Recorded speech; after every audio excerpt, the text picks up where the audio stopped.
ഇവിടെ ഈ ഹോട്ടലിൽ ജോലി ചെയ്യുന്ന ഷെഫിന് അവൾ ഉണ്ടാക്കുന്ന ഫുഡ് കഴിക്കാൻ വേണ്ടി മാത്രം ഈ ഹോട്ടലിലേക്ക് വരുന്ന ഒരു ഫാൻസ് ഗ്രൂപ്പ് തന്നെ ഉണ്ട്. അങ്ങനെ വരുന്നവർ എല്ലാരും തന്നെ ഇവളെ വിളിച്ച് അഭിനന്ദിക്കാതെ ഹോട്ടൽ വിട്ട് പോവാറേ ഇല്ല.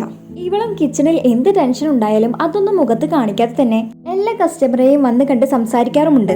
എന്നാൽ അവൾ ഉണ്ടാക്കുന്ന ഫുഡിനെ കുറ്റം പറയാൻ വേണ്ടി മാത്രം വരുന്നവരും ഉണ്ടായിരുന്നു. അതുമാത്രം അവൾക്ക് സഹിക്കുന്നതിലും അപ്പുറമായിരുന്നു. കാരണം കുക്കിംഗ് അവളുടെ ജീവനായിട്ടാണ് അവൾ കണ്ടിരുന്നത്. എന്നാൽ ഹോട്ടലിന്റെ ഓണർ ആണെങ്കിൽ കസ്റ്റമറെ സപ്പോർട്ട് ചെയ്ത് ഇവളോടൊന്ന് അടങ്ങാൻ പറയുകയാണ്.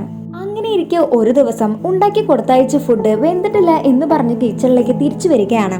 അപ്പോൾ അവൾ വീണ്ടും അതേ ഫുഡ് ഉണ്ടാക്കി കൊടുക്കുന്നു. എന്നാൽ അതും പോയ പോലെ തിരിച്ചു വരികയാണ്. ഫുഡ് ഒട്ടും വെന്തിട്ടില്ല, ഷെഫിന് എന്താ കുക്ക് ചെയ്യാൻ അറിയില്ലേ എന്നൊക്കെ പറഞ്ഞാണ് ഫുഡ് തിരിച്ചയക്കുന്നത്.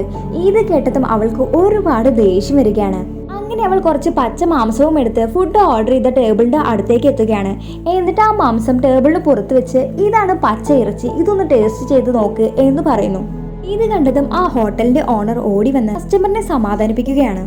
എന്നാൽ ഇത് കാണുന്ന ഷെഫിനാണെങ്കിൽ വളരെയധികം ദേഷ്യം വരികയാണ്.